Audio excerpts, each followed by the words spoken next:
These are very simple slides. I'm going to go as quickly as I can because we all would particularly like to listen to Vice President Kroes.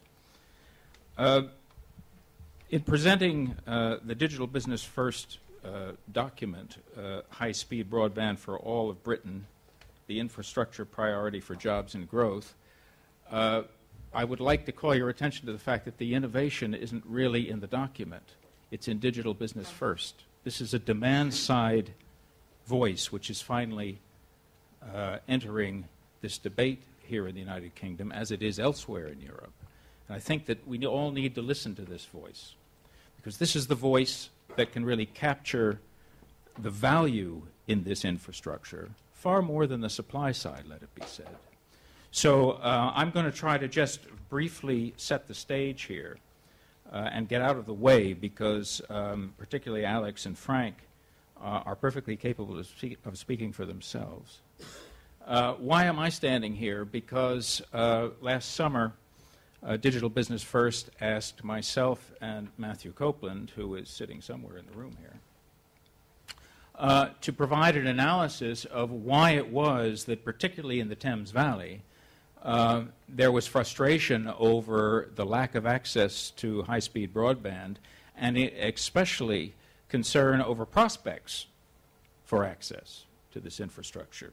So they asked us to look at this. Now, Matthew and I are coming this from two different ends. Matthew from a long and deep career in building infrastructure in the United Kingdom, and me sort of from a distant vantage point.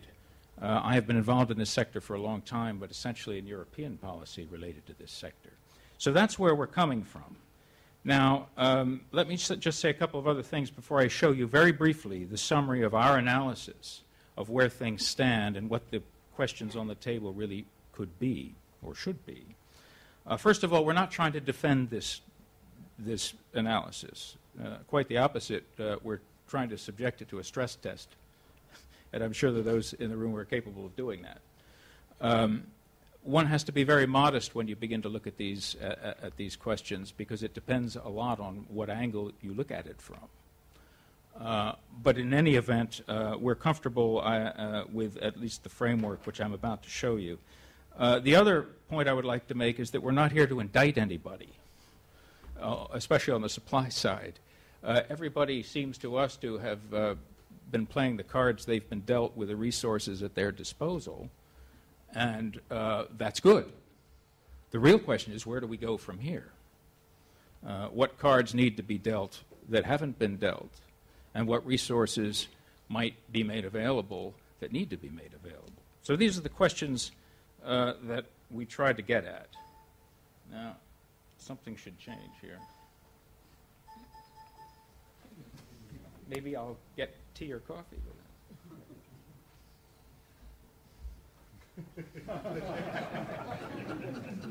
That was not planned. This, in a nutshell, is the summary of what we see when we look carefully at the UK, based on the data that is available, and also on Matthew's understanding of these things.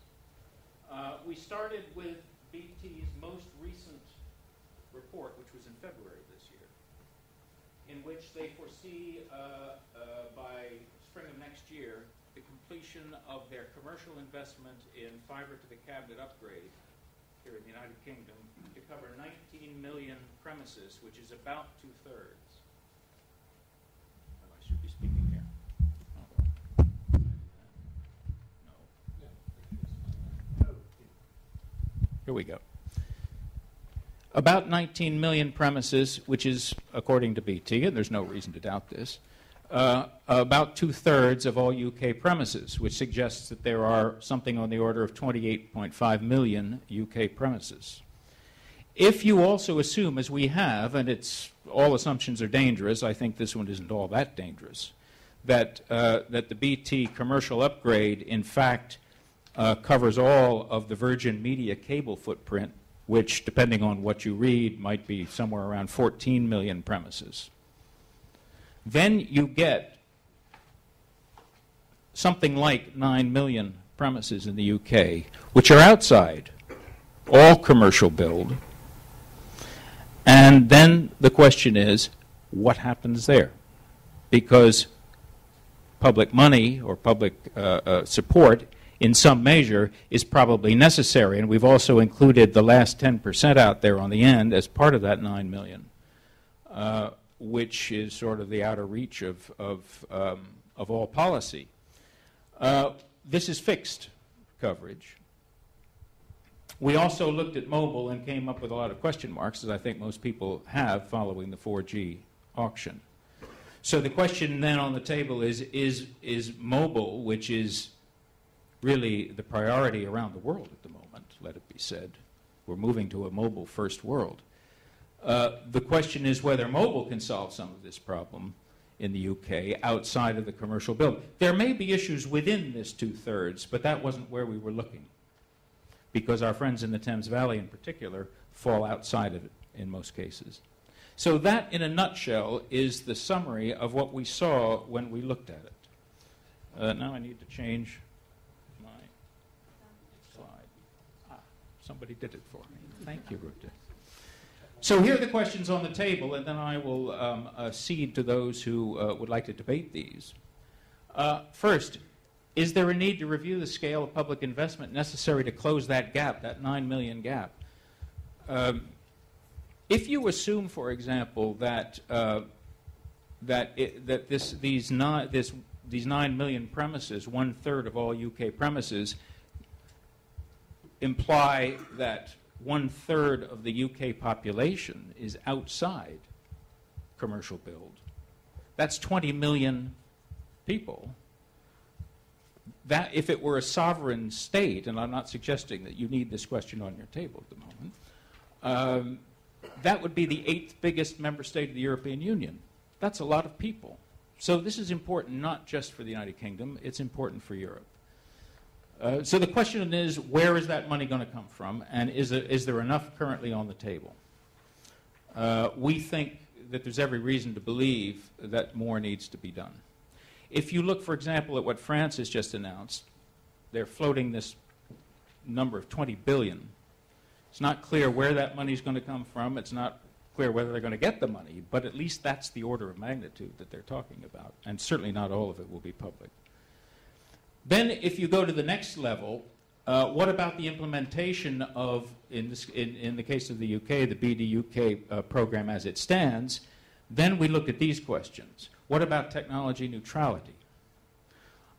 Is the system and is the policy as it's been implemented open to technologies, especially newly evolving technologies, that can close this gap in ways that have not yet been anticipated in the system?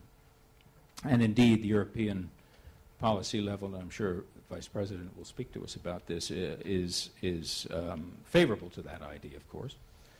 Then what about the performance levels themselves? Are they ambitious enough? There's a lot of ranking within the European Union at the moment, and depending on what you look at, you get different places in the ranking, but really, you know, you could argue that Europe needs to be looking beyond Europe to benchmark this, because if we benchmark against each other and everybody's bumping along in the middle, it's a bit of a fool's paradise. The last 10%, are they really going to be left behind with 2 megabits? 2 megabits if you're standing outside? 2.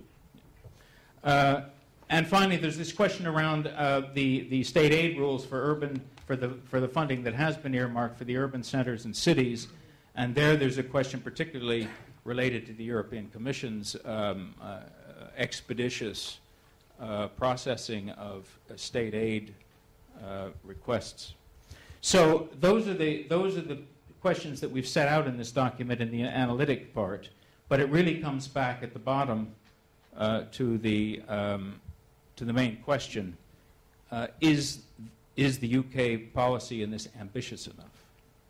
And that comes to a question of political priority, and particularly priority for public investment in all infrastructure. And there, the document, to come full circle, the Digital Business First document makes a very strong argument that broadband infrastructure investment is upstream from all other investment infrastructure, because that's where you'll get the drive for jobs and growth. I will leave that there. This document has been posted on www.digitalbusinessfirst.com. And as I say, Alex and Frank will certainly be able to speak from a business point of view as to why it was that they felt that this initiative was necessary. Thank you.